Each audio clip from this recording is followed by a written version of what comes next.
亲爱的弟兄姐妹平安，在主日奉主耶稣基督的圣名来问候你们。愿主耶稣基督复活的灵也进到你的家庭，进到你家人的内心深处。今天我要用主耶稣基督的比喻，我们在寻找生命跟信仰过程当中，愿主耶稣的话语能够成为我们脚前的灯跟路上的光。6年前有一本书，作者是周信学牧师，他介绍了20世纪10位将他的生命献给公共议题的一群基督徒。这一本书的确非常的能够帮助现代的教会。我们处在21世纪的这个世代，我们能为耶稣为社会做了什么事情？这本书探讨了10个用生命献给上帝，终其一生就是活出了一个价值观的基督徒。其中有神职人员，也有平信徒，有弟兄，也有姐妹。这10个人，他们都活出了一个非常有特色的生命。我也盼望这个故事，他们的典范，能够唤起各位弟兄姐妹，在我们生命当中重新来思考，我的一生能够为主耶稣基督做什么。周信学牧师他写的这一本书，他探讨了许多在灵修方面，在灵修的操练过程当中，得到了很好的价值观跟人生观的一群人，他们几乎都是活出一个态度的基督徒。那其中有几个，今天我要跟大家稍微讲到他们说了什么。第一个，其实这一个Howard Tubman 这个人，其实有些基督徒是不熟悉，包括我自己。但是这一个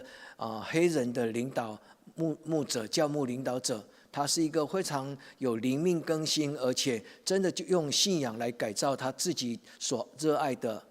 美国。他一生可以用一句话来形容，叫做让高墙倒下，因为他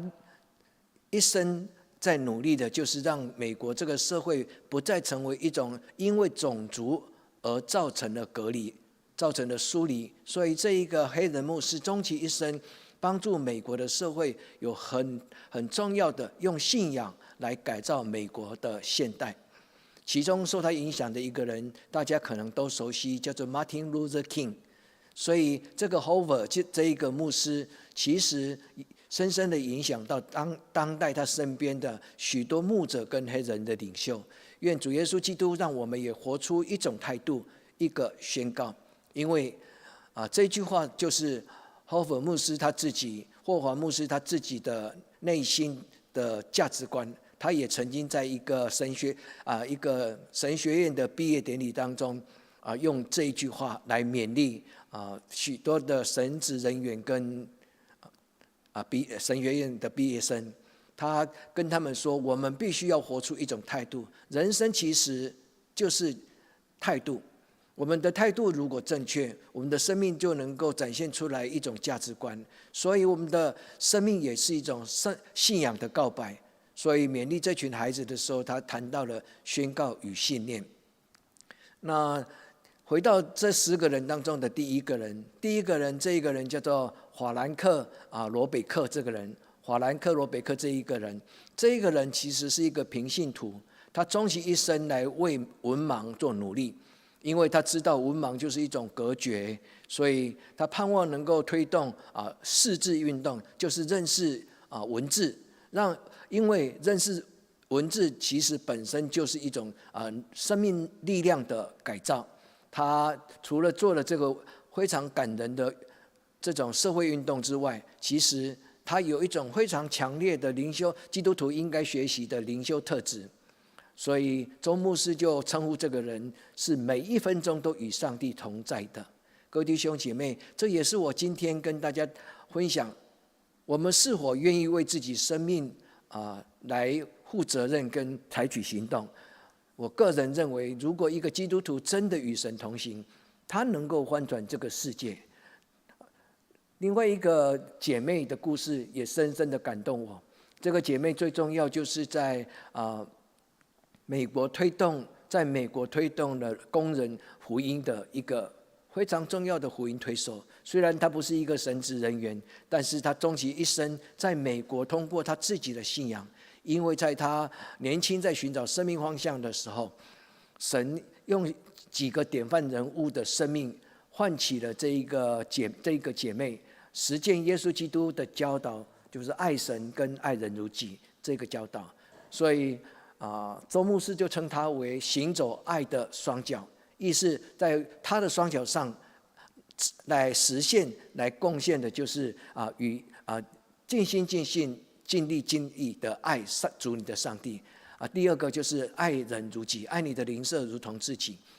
周牧师称这一个人的一生的特质，他给他一个非常漂亮的title，叫做行在爱的双脚上。行在爱的双脚上。各位弟兄姐妹，让我们在一生当中能够为神站起来，我们一生能够献给主耶稣基督，因为主耶稣基督所留给我们的脚踪跟生命的典范，影响了太多的基督徒，包括周牧师所分享的这10个在当代非常有贡献的基督徒。其实这个故事本身就是一篇非常棒，他们的生命就是一个非常棒的一个生命的告白其中有一个牧师大家都比较熟悉，这一个人叫做潘霍华。潘霍华牧师其实是欧洲社会，特别是德国在2次世界大战非常有反省能力，帮助德国教会反省的一个非常重要的人物。周牧师谈到这一个人，他说潘霍华其实他就是在道德沦丧的世代为世界站起来的一个很棒的人物。各位弟兄姐妹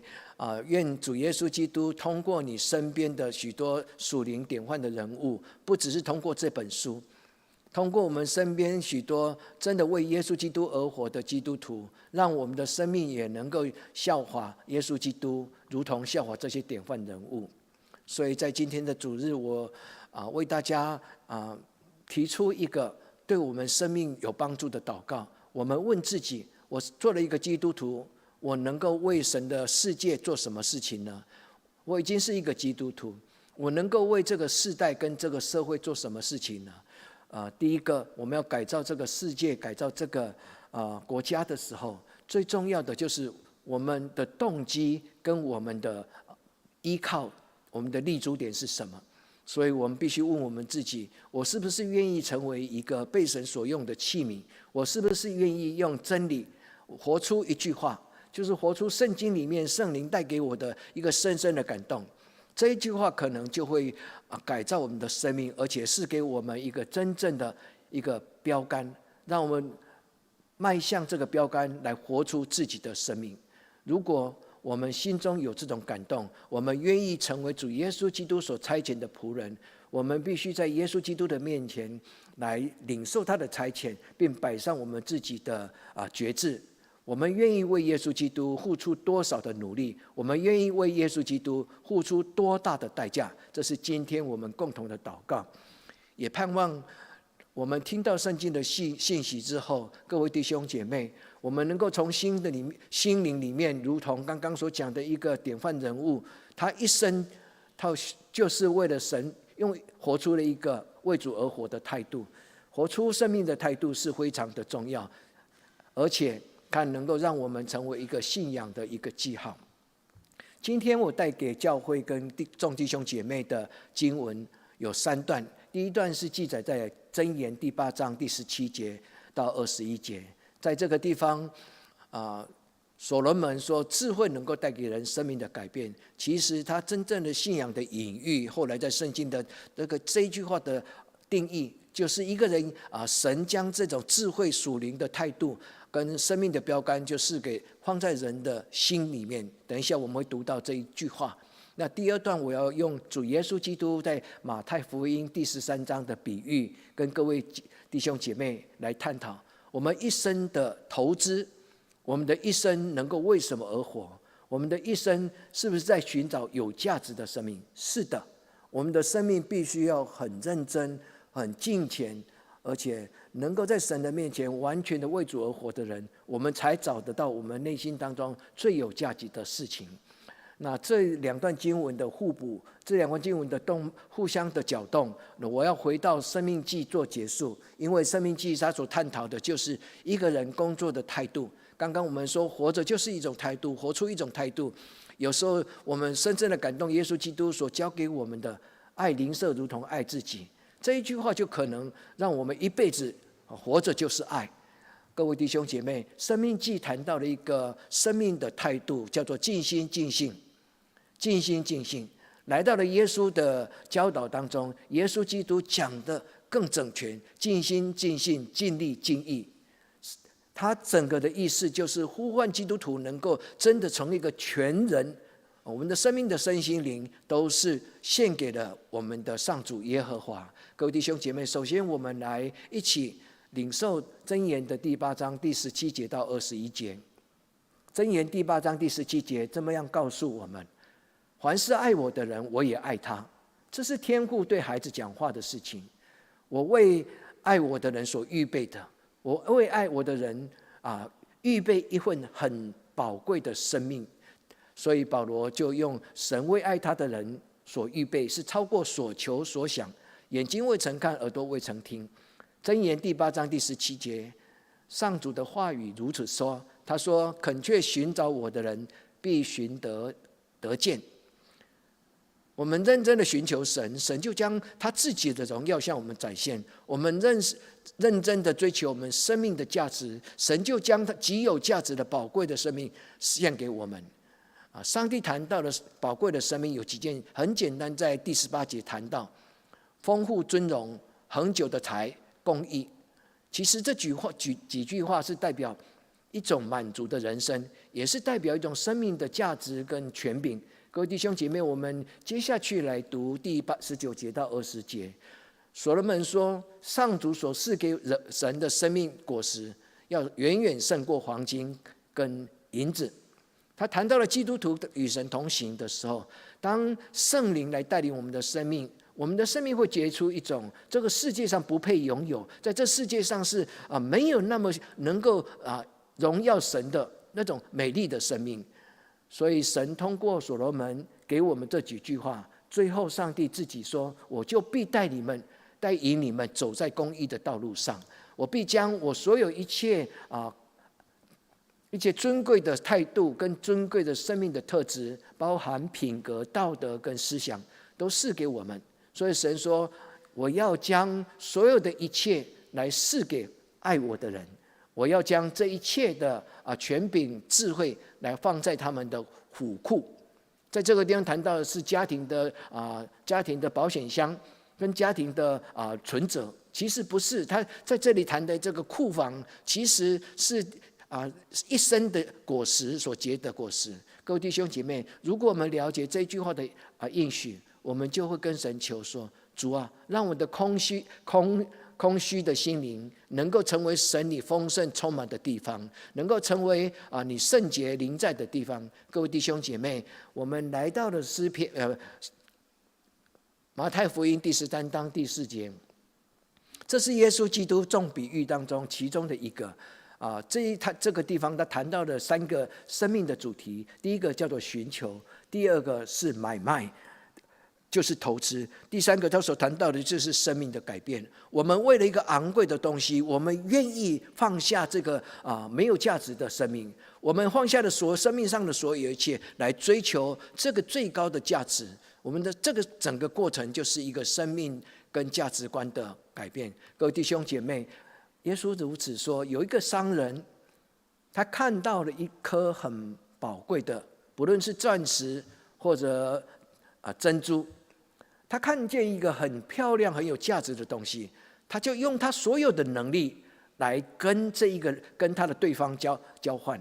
所以一个聪明的生意人，他懂得去选择有价值的东西。各位弟兄姐妹，耶稣谈到一句非常重要的事情，去变卖一切所有，去变卖一切所有，就是将我所有的生命过去种种，我将我的过去完全放下，我将我现在手头所拥有的这些金银财宝，我用我所有的这些东西来交换一个能够直到永生的有价值的东西。这也是今天的主题，问我们自己：你愿意吗？你愿意为你生命当中一个有价值的这一个宝藏跟神所预备的，神早就将一个荣耀的恩赐放在每一个他创造的生命。所以如果我们愿意，就如同耶稣在比喻当中的呼唤，我们要放下一切所有的，来换取一个永生。各位弟兄姐妹，这就是今天的金句，申命记第4章第29节。神说，当有一天你们进到迦南地的时候，我以色列的孩子啊，神说，我以色列的孩子们，当你们进到了迦南地，你们在那一个地方，你必须要敬虔来寻求我，因为我就是你列祖列宗的上帝。各位弟兄姐妹，摩西听到了上主对他们的所讲的话语，所以摩西就将这一句话留给犹太弟兄，世世代代直到今天。他们有一种非常重要的态度，就是尽心尽力，英文叫做 try your best，try your best， 就是尽其所能，付出你所有的力量，来得着一个神所预备的十字架的生命。各位弟兄姐妹，神说寻求就必寻见，神说寻求就必寻见。我们如果能够尽心尽性的寻求，我们就会为我们自己的生命得着答案，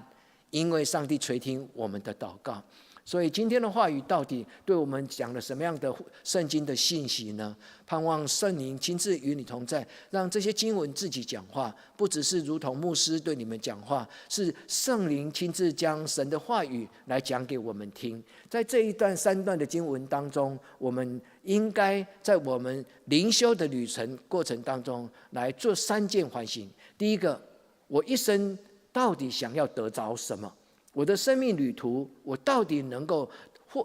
得到什么？这个叫做寻找。在传统的灵修的教导当中，能够认识自己，上帝所预备，已经早就释在我们生命里面的所有的一切的恩赐，认识自己，认识上帝，认识自己，认识上帝的人，他会懂得他的生命是一个什么样的生命。所以古老的灵修我们的灵修导师，他们会告诉你说，在你的生命当中有神的国度，在你的生命当中有上帝所预备的恩赐。所以在我们的生命当中，我们必须去寻找神早已经赐给我们，为我们所预备的生命的黄金。那其次就是态度，我们不能够侍奉2个主，不是选择我们的上帝就是选择马门，不是选择上帝就是选择这世界，不是选择金钱就是选择血气。各位弟兄姐妹，你或许说，我们可以2件都来吗？不，因为生命的当中有些特质，有些态度是抵挡神的祝福的，就是血气或者错误的欲望。因为错误的欲望会扭曲了我们生命的贪婪，跟扭曲了我们生命的许多世俗化的一个抉择。各位弟兄姐妹，态度跟抉择会影响到你的行动。愿主对我们讲话的时候，神也将一个荣耀的形象，就是上帝自己荣耀的形象，让我们成为他的孩子，活出美好，活出天国的图像。这一本书的作者，其实他们都是用一辈子来活出一句话。愿主耶稣基督的灵也在今天的信息传讲过程当中，让宣讲的人跟领受的人，我们一同领受到神的祝福。尽心尽性吧，各位弟兄姐妹，我们的生命，神所赐给我们的生命何其美好。我们如果荒废了神的荣耀跟他的价值，我们就失去了享受十字架生命的这种的特质跟喜乐。各位弟兄姐妹，寻找我们生命内心神所预备的。所以有一本书叫做《返璞归真》，是 C.S. 路易斯牧师所写的这一本书。他说，我们在寻找我们的生命，我们必须要成为一个真正的基督徒。他那本书的英文的名字其实是真实的基督教生活 Mere Christianity。 它真正的意思就是成为一个真正的教会，成为一所真正的教会，成为一个真实的基督徒。中文翻译成为返璞归真。我们是属天的孩子，我们活在这属世的世代，我们是否懂得每天的晚上应该回到上主的面前？每一个晚上就是新的开始，因为神在梦中与我们相近。各位弟兄姐妹，神说：“凡我所爱的人，凡爱我的人，我也爱他。”各位弟兄姐妹，神其实比我们更早的爱我们。我们以为是因为我们爱上帝，所以我们在得到上帝的喜悦之后，他会祝福我们。各位弟兄姐妹，不是的，我们不配。我们是一个神的孩子，不是因为我们对他有多好，而是他爱我们如同他真正的孩子。所以各位弟兄姐妹，凡属于上帝的荣耀、尊荣、丰盛，一切的生命恒久存在的、恒久有价值的存在的、真正的价值的东西，就是神与我们所结出来的果子。各位弟兄姐妹，愿我们的生命能够与神同在，我们结出美好的果实。在这个世代，我们结出一种生命，是一种永恒永存的生命，它的价值直到万代。各位弟兄姐妹，愿我们能够领受神所给我们的这些应许。在第8章21节，特别这一句话，神说：“我必充满你们家里面的虎库。”神也说：“我必充满了在你内心生命所有一切的虚空的虚空。”当我们在生命当中找不到那个真正的有价值，当我们的在基督徒在耶稣基督的十字架道路上，我们找不到能够真的让我们拥有满足的喜乐。愿今天圣灵帮助我们，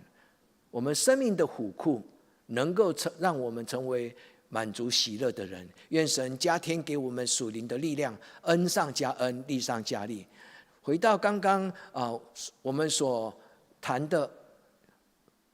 耶稣所谈的这个比喻，在这个比喻当中，他谈到天国好像一种宝贝，好像一种有价值的宝藏。各位弟兄姐妹，对于我们而言，信仰到底有什么样的价值？信仰最重要的价值就是让人活着像人。信仰最重要的功能，就是让人活出真正的自我。原来我们的所活着没有真理的时候，我们所活的生命其实不像上帝。信仰最重要的是让我们的生命里面那个宝藏就被拿出来，成为有价值的生命。各位弟兄姐妹，放下一切，守护着理想后看的人不配进天国。让我们通过今天的这一段的经文，我们知道买卖这个字，买卖这个字就是一个商业行为，但是这个字其实它的希腊文叫做 agora 这个字有另外一个字的意义，那个意义叫做赎回。好像我将我所有的一切神给我的恩赐，我把它丢掉了。那今天我知道这我把它已经送给谁了，我能够去从他的手上再拿回来，这个叫做赎回。主耶稣来到这个世界上，从世界上的价值赎回了我们属灵的价值。各位弟兄姐妹，让我们共同读这一段经文的这一个神圣时刻。我们各位弟兄姐妹，我们一起来领受一种新的生命的态度。我们跟主耶稣基督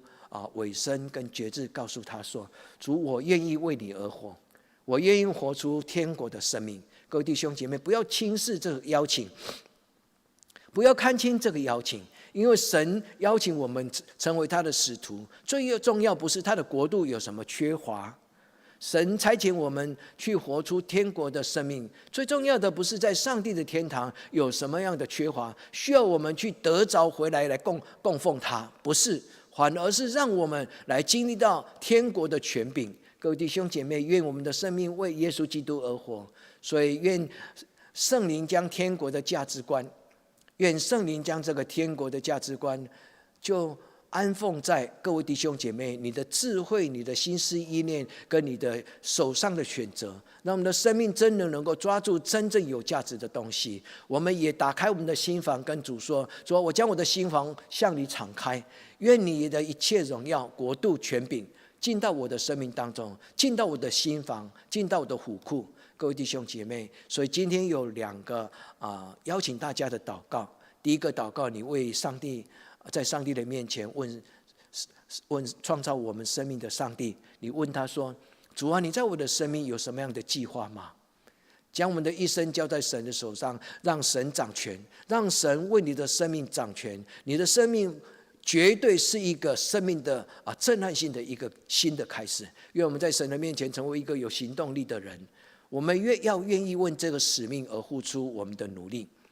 第一个努力就是灵修，第二个努力就是改变跟上帝的关系，第三个努力就是在神的圣灵的里面来支领属天的权柄跟力量。各位弟兄姐妹，如果你愿意的话，你问你自己，过去的属灵生活当中，你到底做了什么样的事情？让我们通过这一段的经文，能够对自己的心灵做教导的祷告。因为神所赐给我们的，就是他所预备，神为爱他的人所预备的，是眼睛未曾见，耳朵未曾听，也是心里面没有办法参透的一个奥秘。所以主说：“我要使爱我的人，你们爱我，我就爱你；我爱你们，你们也会爱我。”神说：“我为我的孩子所预备的，是让他们的虎库得着充满。”愿圣灵祝福各位弟兄姐妹。因为敬畏耶和华就是智慧的开端。愿今天的经文的朗读，神的话语亲自造成了一个改变的力量，在你的生命，在我的生命。愿这一个生命进到神的面前的时候，我们能够成为一个为世界而活的家庭。一个背十字架的基督徒，他一定会为他的世代，为他的社会和一个国家来做努力。各位弟兄姐妹，竹堂教会曾经有一个非常重要的属灵经验，那是发生在28年前。我一辈子无法忘记圣灵如何通过那一次圣灵的作为，让我看见了一个活生生的圣灵。因为使徒行传所谈的圣灵是何其的改造了初代的教会。在1994年的4月28号。竹堂教会一个特会的里面，在一个聚会礼拜天当中，圣灵运行，让我们经历到以前我们所未曾经历，却是在使徒行传里面所有的这些记载的圣灵的果效跟圣灵的工作。那一次的礼拜，让我自己的生命得着翻转。我跪下来跟神祷告。在隔个礼拜天，我在主日的崇拜当中，我邀请我的弟兄姐妹，我们一起用一种认罪、忏悔跟恭敬的态度跟神求说：主啊，我们将你自己的教会重新交还给你，我们将竹堂教会摆在神的手上，我们跟神说：神啊，求你亲自掌权。各位弟兄姐妹，你愿意吗？你愿意将你的生命也摆在神的面前，说：主啊，我愿意用我的生命为你而活。各位弟兄姐妹，神带我来到这一个教会，是我一生当中最重要的荣幸，因为神要在这个教会做生命的给予者。神要我在一生的生命当中，能够参与在神的荣耀跟他的计划当中。在这个教会里面，神教导我许多的生命，就如同他教导彼得跟约翰。所以彼得跟约翰能够有那种豪情壮志，能够跟一个生来就是一个瘸腿的人跟他说：金银我都没有，但是奉拿撒勒人耶稣基督的名，让你起来行走。各位弟兄姐妹，我们的教会今天所缺乏的，我们今天教会的虎库所缺乏的，不是奉献的金钱。各位弟兄姐妹，许多为主而活的教会，他们成为一个天国的记号，不是因为他们有多少的存款。几乎所有的伟大的宣教士，他们带着就是一种信心的行动。各位弟兄姐妹，愿你的教会，愿你的家庭，愿主所建立的众教会都成为生命的典范没有一间是例外的。所以第二个祷告，我要邀请各位弟兄姐妹，为了教会的改造，为了基督徒生命的改造，为了一个基督徒家庭的改造，我们要努力的追求灵命的增长。所以今天我才会有这种感动，想要邀请各位弟兄姐妹，我们不要做一个吃奶的基督徒，我们要成为一个长大成熟的基督徒。我们必须要拥有一个健康的神学的态度，健康的神学的智慧，就是来自于圣灵的感动。许多在这一本书里的这些典范人物，最重要，周牧师把他的故事讲出来的最重要的目的是告诉我们，这些人是因为在神的话语里面跟圣灵的帮助当中，生命得到翻转，活出一种活生生的经历，所以才会讲出那个活着就是一种态度，我的生命就是一种告白。英文应该这么说 ，life affirming， 就是用我的生命用我的生命来宣讲福音，用我的生命来活出一句话神的话语。这是一种态度的转变，也是一种灵修归正的一个开始。各位弟兄姐妹，跟大家分享竹堂教会1994年4月24号这一个改变，是让我们重新认真的看待神的话语，让我们的认真的相信说，圣灵今天仍然在我的家里面。各位弟兄姐妹，愿这个无所不在、习在、今在、永在的神，他今天与我们同在。神是习在、今在、永在的神，他在我们的生命的旅途过程当中，他必然与我们同在。愿圣灵带领我们，直到有一天我们回到天上的家，能够进入到神荣耀的殿。各位弟兄姐妹，愿圣灵帮助我们的灵修，愿圣灵帮助我们的灵修。各位弟兄姐妹，如果你最近刚好是遇到属灵的低潮，擦干你的眼泪，将你的心门向神敞开。如果你觉得你做一个基督徒，你为什么有那么大的重担，无能为力？不要害怕，神的孩子，让我们在神的面前来领受圣灵降临的这个大能。所以启示录第11章第11章第17节，他说：习在今在的主，全能的神，我感谢赞美你，因为你执掌大的权柄，你执掌大权为王。各位弟兄姐妹，神是掌权的神，神在我们军中为王，神在我们的心里面是一个荣耀的主。所以有一首歌叫做《生命的主，